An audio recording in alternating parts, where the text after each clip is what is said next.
Hello നമസ്കാരം. കാറ്റത്തെ കിളിക്കൂട് പരമ്പരയുടെ next വീക്കിൽ നടക്കാൻ പോകുന്ന കഥയാണ് പറയാൻ പോകുന്നത്. അപ്പോൾ എല്ലാവരും സ്റ്റോറി മുഴുവനായിട്ട് കേൾക്കുക.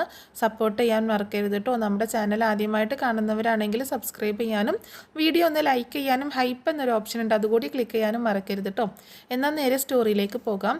അങ്ങനെ സുനന്ദയ്ക്ക് വേണ്ടിയിട്ട് വീട്ടുകാർ കല്യാണാലോചന കൊണ്ടുവരികയാണ്. പക്ഷേ സുനന്ദയുടെ മനസ്സിൽ സുഭാഷിനോടുള്ള ഇഷ്ടം മാത്രമാണുള്ളത്. പിന്നീട് സുനന്ദയുടെ അച്ഛന് വേറൊരു കല്യാണാലോചനയുമായിട്ട് വന്നപ്പോൾ സുനന്ദയ്ക്ക് അത് സഹിക്കാൻ പറ്റുന്നില്ല. അവൾ തനിക്ക് സുഭാഷിനെ ഇഷ്ടമാണെന്ന് തുറന്ന് പറയാണ്. എന്നാൽ ഇതറിഞ്ഞപ്പോൾ സുനന്ദയുടെ അച്ഛനെ തീരെ അങ്ങ് ദഹിക്കുന്നില്ല കേട്ടോ. അയാൾക്ക് ഒട്ടും ഇഷ്ടപ്പെടുന്നില്ല. അയാൾ നേരെ സുഭാഷിനെതിരെ ഒരു കള്ളക്കേസ് കൊടുക്കുന്നുണ്ട്. സുഭാഷിൻ തൻ്റെ മോളോട് മോശമായി പെരുമാറി എന്നൊക്കെ പറഞ്ഞുകൊണ്ടാണ് പോലീസ് സ്റ്റേഷനിൽ പരാതി കൊടുക്കുന്നത്. അതുമാത്രമല്ല, സുഭാഷിൻ്റെ അടുത്ത് വന്നിട്ട് അയാൾ വളരെ മോശമായിട്ട് പെരുമാറുകയും ചെയ്തിട്ടുണ്ട്. സുനന്ദയുടെ അച്ഛന് സുഭാഷിൻ്റെ വീട്ടിൽ കയറി തല്ല് വരെ ഉണ്ടാക്കുന്നുണ്ട്. ഇതൊക്കെ കണ്ടു നിൽക്കാൻ പറ്റില്ലല്ലോ. ഇതിൻ്റെ പേരിൽ സുധീഷും ഹരീഷും വെറുതെ ഇരിക്കില്ല, അവരും തിരിച്ച് പ്രതികരിക്കുന്നുണ്ട്. അങ്ങനെ അങ്ങോട്ടും ഇങ്ങോട്ടും ആകെ പ്രശ്നമാവുകയാണ്. ഒടുവിൽ പോലീസ് അന്വേഷണത്തിനായിട്ട് വരുന്നുണ്ട്. സുനന്ദയുടെ അച്ഛനും അമ്മയും കൂടി തീരുമാനിച്ചുറപ്പിച്ച പ്രതികാരമായിരുന്നു അത്. അങ്ങനെ സുഭാഷിനെയും സുധീഷിനെയും എന്തിന് പാവം നികേഷിനെ പോലും പോലീസ് പിടിച്ചു കൊണ്ടുപോകുന്നുണ്ട്. സുഭാഷ് മോശമായിട്ട് പെരുമാറി എന്നും വീട് അതിക്രമിച്ച് കയറി എന്നും പറഞ്ഞ് ഇല്ലാത്ത പരാതിയാണ് അവർ പോലീസ് സ്റ്റേഷനിൽ കൊടുത്തിരിക്കുന്നത്. അങ്ങനെ പോലീസ് അവരെ പിടിച്ചുകൊണ്ട് പോവുകയാണ് ചെയ്യുന്നത്. ഒരിക്കലും സുഭാഷ് ചേട്ടൻ ഒരിക്കലും തെറ്റ് ചെയ്യില്ല എന്ന് നിധിക്ക് നല്ല ഉറപ്പുണ്ട്. നിധിക്ക് അതുകൊണ്ട് ഭയങ്കര സങ്കടമാവുകയാണ്. അപ്പോൾ ഇതൊക്കെ അറിഞ്ഞിട്ട് ഭാസ്കറിന് ഭയങ്കര ദേഷ്യം വരുന്നുണ്ട്. ഭാസ്കറിനാണെങ്കിൽ ഗംഗാധരൻ്റെ അടുത്തേക്ക് ചെല്ലുകയാണ്. എന്നിട്ട് അവരോട് കണക്കിന് പറയുന്നുണ്ട്, ഒന്നിനെ ഞാൻ വെറുതെ വിടില്ല, നിൻ്റെ മോളാണ് എൻ്റെ വീട്ടിലേക്ക് വന്നത്, എന്നിട്ടിപ്പോൾ എൻ്റെ മോനെ പോലീസ് കൊണ്ടുപോയിരിക്കുന്നു എന്നൊക്കെ പറഞ്ഞ് ഭാസ്കരൻ വലിയ ഒച്ചപ്പാട് ഉണ്ടാക്കുന്നുണ്ട്. ആ ബഹളത്തിനിടയിലേക്കാണ് നിധി കടന്നു വരുന്നത്. അവൾ സുനന്ദയുടെ അമ്മയോട് വളരെ പക്വതയോട് കൂടിയിട്ട് സംസാരിക്കാൻ ശ്രമിക്കുന്നുണ്ട്. ആൻറ്റി വെറുതെ ഇങ്ങനെയൊന്നും ചെയ്യരുതായിരുന്നു. സുഭാഷ് ചേട്ടൻ ഒരിക്കലും ഒരു തെറ്റും ചെയ്യുന്നവനല്ല എന്ന് എനിക്ക് നേരത്തെ തന്നെ അറിയാവുന്ന കാര്യമാണ്. സുഭാഷ് ചേട്ടൻ ഇന്ന് വരെ സുനന്ദയോട് മോശമായിട്ടൊന്നും പെരുമാറിയിട്ടില്ല. വെറുതെ ഒരു പ്രശ്നം ഉണ്ടാക്കരുത് എന്നൊക്കെ നിധി പറഞ്ഞു നോക്കുന്നുണ്ട്. പക്ഷേ അതൊന്നും കേൾക്കാൻ അവർക്ക് മനസ്സുണ്ടായിരുന്നില്ല. നീയൊക്കെ കൂടുതൽ കിടന്ന് തിളക്കുകയൊന്നും വേണ്ട, നീ വലിയ വീട്ടിലെ പെണ്ണാണെന്നല്ലേ പറഞ്ഞത്, ഒളിച്ചോടി വന്നവളല്ലേടി നീ എന്നൊക്കെ പറഞ്ഞ് എന്തിനാടി ഇങ്ങനെയൊക്കെ ചെയ്യുന്നത്, എന്തിനാ ഇങ്ങനെയൊക്കെ പറയുന്നത് എന്നൊക്കെ ഭയങ്കര ദേഷ്യപ്പെടുകയാണ്. എൻ്റെ മോളെയും കൂടി ആ തൊഴുത്തിലേക്ക് കൊണ്ട് കെട്ടാനായിരിക്കും നിൻ്റെയൊക്കെ ഭാവം, അതൊന്നും ഈ ജന്മത്തിൽ നടക്കാൻ പോകുന്നില്ല, അവൾക്ക് വേറെ കല്യാണം ഉറപ്പിച്ചിട്ടുണ്ട് എന്നൊക്കെ പറഞ്ഞ് അവർ നിധിയെ വളരെയധികം അപമാനിച്ച് വിടുകയാണ്. ഇതെല്ലാം കേട്ടപ്പോൾ നിധിക്ക് വല്ലാത്ത വിഷമാവുന്നുണ്ട്. ആ സമയത്ത് ഇതെല്ലാം കേട്ടുകൊണ്ട് തന്നെ സുനന്ദ മുകളിൽ നിൽക്കുന്നുണ്ടായിരുന്നു. അവൾക്ക് പുറത്തേക്ക് ഇറങ്ങി വരാൻ പോലും അനുവാദം ഉണ്ടായിരുന്നില്ല. അപ്പോഴേക്കും ഭാസ്കരൻ ദേഷ്യം വരികയാണ്. അയാളും വിട്ടുകൊടുക്കാതെ ഒന്നും രണ്ടും പറയുന്നുണ്ട്.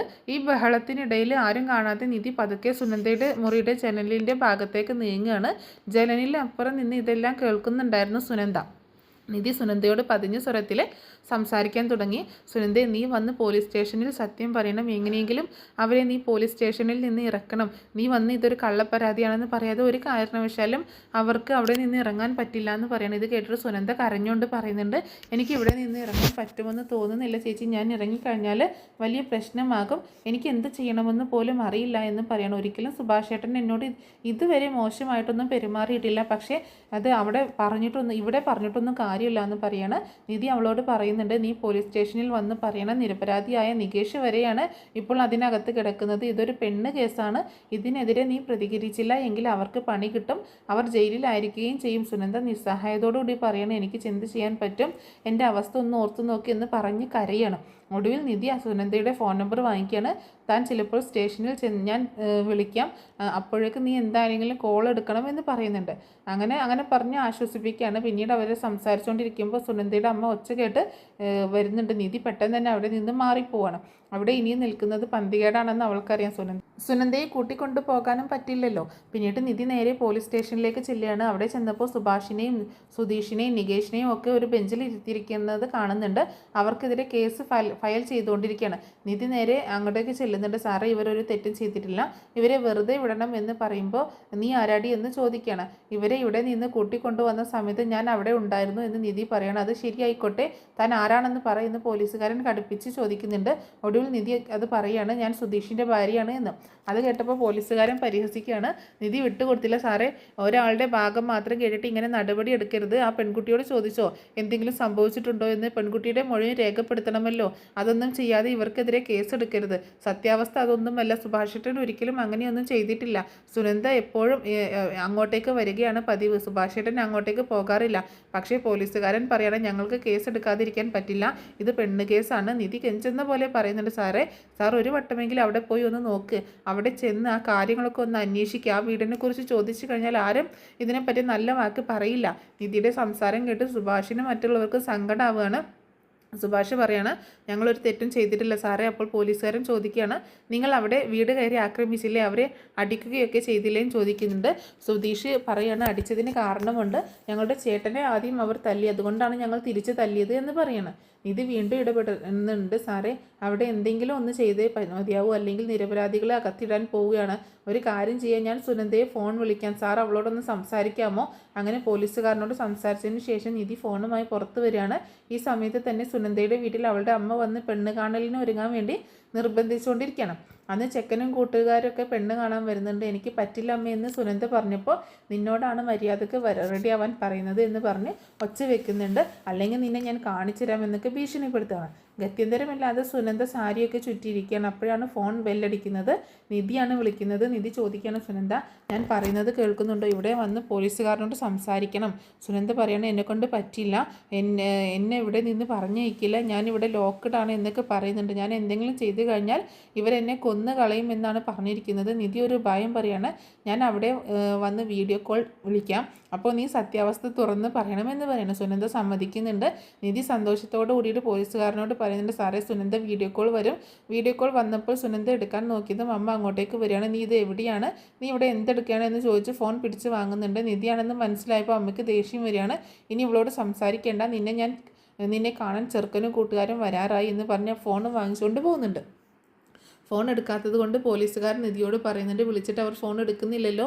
നിധി പറയാണ് സാറ് ചിലപ്പോൾ ഫോൺ വാങ്ങി വെച്ചതായിരിക്കും, സാർ ഒന്നുകൂടി അങ്ങോട്ട് വന്നാൽ കാര്യങ്ങൾ അറിയാൻ പറ്റും എന്ന് പറയണം. അവൾ വീട്ടുതടങ്കലിലായിരിക്കും, സാർ എൻ്റെ കൂടെ ഒന്ന് വരണം എന്ന് പറയുന്നുണ്ട്. പോലീസുകാരൻ ആദ്യം വിസമ്മതിച്ചെങ്കിലും നിധി കാല് പിടിക്കുന്നത് പോലെ അപേക്ഷിച്ചപ്പോൾ വരാൻ സമ്മതിക്കുകയാണ്. അങ്ങനെ പോലീസിനെയും കൂട്ടി നിധി സുനന്ദയുടെ വീട്ടിലെത്തുകയാണ്. അവരെ കണ്ടതും ഗംഗാധരനും അമ്മയും അങ്ങോട്ടേക്ക് ഇറങ്ങി വരിക കേട്ടോ. പോലീസുകാരൻ മകളെ കാണുമെന്ന് പറയുമ്പോൾ മോൾ അകത്താണ് സാറേ, സുഭാഷ് അങ്ങനെയൊക്കെ പെരുമാറിയതിൽ അവൾക്ക് വലിയ സങ്കടമാണ് എന്ന് ഗംഗാധരൻ കള്ളം പറയാണ്. പക്ഷേ പോലീസുകാരൻ അവളുടെ മൊഴി എടുക്കണമെന്ന് നിർബന്ധം പിടിച്ചു. ഗംഗാധരൻ ആകെ വിയർത്ത് നിൽക്കുകയാണ്. സുനന്ദയുടെ അമ്മയാണെങ്കിലും മുറിയിൽ ചെന്ന് സുനന്ദയെ ഭീഷണിപ്പെടുത്തുകയാണ്. മര്യാദക്ക് സംസാരിച്ചില്ലെങ്കിൽ നിന്നെ ഞാൻ വെറുതെ വിടില്ല, ഞങ്ങളെല്ലാവരും കൂടി കെട്ടിത്തൂങ്ങി ചാവും എന്നൊക്കെ പറയുന്നുണ്ട്. സുനന്ദ ഭയന്ന് പുറത്തു വരികയാണ്. ഈ സമയത്ത് പോലീസുകാരനെ മാറ്റി നിർത്തി നിധി നേരത്തെ റെക്കോർഡ് ചെയ്ത ഫോൺ സംഭാഷണം കേൾപ്പിച്ചു കൊടുത്തു. അതിൽ സുനന്ദ പറയുന്നത് വ്യക്തമാണ്. പോലീസുകാരൻ സുനന്ദയോട് നേരിട്ട് ചോദിച്ചു സുഭാഷ് നിന്നോട് മോശമായി പെരുമാറിയിട്ടുണ്ടോ എന്ന് ചോദിക്കുകയാണ്. സുനന്ദയുടെ അമ്മ തടയാൻ നോക്കിയെങ്കിലും പോലീസ് അവരെ വിലക്കി. ഒടുവിൽ നിധിയുടെ വാക്കുകൾ ധൈര്യം നൽകിയപ്പോൾ സുനന്ദ സത്യം പറയാണ്. സുഭാഷേട്ടൻ ഒരിക്കലും എന്നോട് മോശമായിട്ട് പെരുമാറിയിട്ടില്ല സാറേ.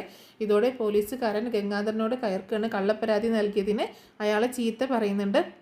നാണം കെട്ട് ഗംഗാധരൻ അവിടെ നിന്ന് പോവാണ്.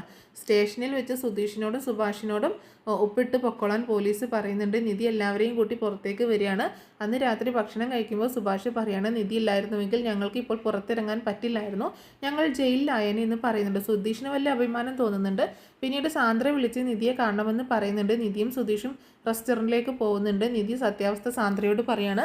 വിവാഹം രജിസ്റ്റർ ചെയ്തതാണെങ്കിൽ ഡിവോഴ്സ് വാങ്ങണമെന്ന് സാന്ദ്ര ഉപദേശിക്കുന്നുണ്ട്. അന്ന് രാത്രി നിധിക്ക് ഉറക്കം വരുന്നില്ല. അവൾ സുധീഷിനെ ഉണർത്തിയിട്ട് പറയാണ് എനിക്ക് എത്രയും പെട്ടെന്ന് ഡിവോഴ്സ് വേണം. സുധീഷ് ഞെട്ടിപ്പോവാണ്. പിറ്റേന്ന് അവർ ഒരു വക്കീലിനെ കാണാൻ ചെല്ലുന്നുണ്ട്. ഒരുമിച്ച് ജീവിക്കാൻ പറ്റില്ലെന്ന് നിധി വക്കീലിനോട് പറയുമ്പോൾ മ്യൂച്വൽ പെറ്റീഷൻ ചെയ്യാം, മ്യൂച്വൽ പെറ്റീഷൻ കൊടുക്കണമെങ്കിൽ ആധാർ കാർഡ് വേണമെന്ന് വക്കീൽ പറയുകയാണ്. സുധീഷ് തൻ്റെ ആധാർ കാർഡ് എടുത്തു കൊടുക്കുന്നുണ്ട്.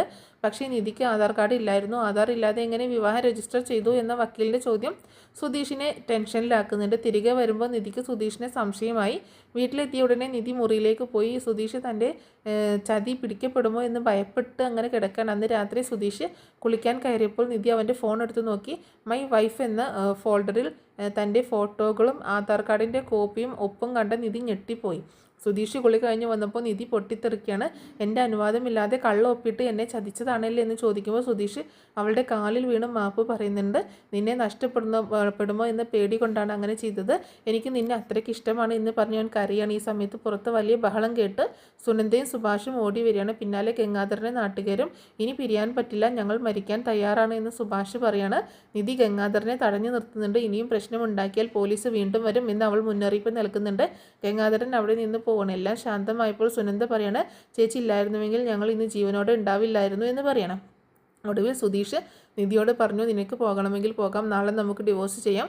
പക്ഷേ തന്നെ ഇത്രയധികം സ്നേഹിക്കുന്ന ഒരു കുടുംബത്തെ വിട്ടുപോകാൻ നിധിക്ക് തോന്നുന്നില്ല. അവൾ സുധീഷിനോട് പറയുന്നുണ്ട്, വക്കീലിനെ കാണാൻ നമുക്ക് ഒരുമിച്ച് പോകാം, പക്ഷേ അത് ഡിവോഴ്സിനല്ല, എൻ്റെ ആധാർ കാർഡ് വെച്ച് നമ്മുടെ വിവാഹം ഒന്നുകൂടി ഉറപ്പിക്കാനാണ് എന്ന് പറയുന്നുണ്ട്. സുധീഷിൻ്റെ ഭാര്യയായി ജീവിക്കാൻ എനിക്ക് സമ്മതമാണെന്ന് പറയുന്നുണ്ട്. സുധീഷ് അവളെ സന്തോഷത്തോട് കൂടിയിട്ട് കെട്ടിപ്പിടിക്കുന്നുണ്ട്. ആ വീട്ടിൽ വീണ്ടും ചിരി നിറയാണ്. തങ്ങളുടെ ജീവിതത്തിലെ യഥാർത്ഥ സന്തോഷം അവിടെ തുടങ്ങുകയാണ് എന്ന് സുധീഷ് തിരിച്ചറിയാണ്. അപ്പോൾ ഈ സ്റ്റോറി ഇഷ്ടപ്പെട്ടിട്ടുണ്ടെങ്കിൽ ഒന്ന് സബ്സ്ക്രൈബ് ചെയ്യാനും അതുപോലെ വീഡിയോ ഒന്ന് ലൈക്ക് ചെയ്യാനും ഹൈപ്പ് ചെയ്യാനും മറക്കരുത് കേട്ടോ.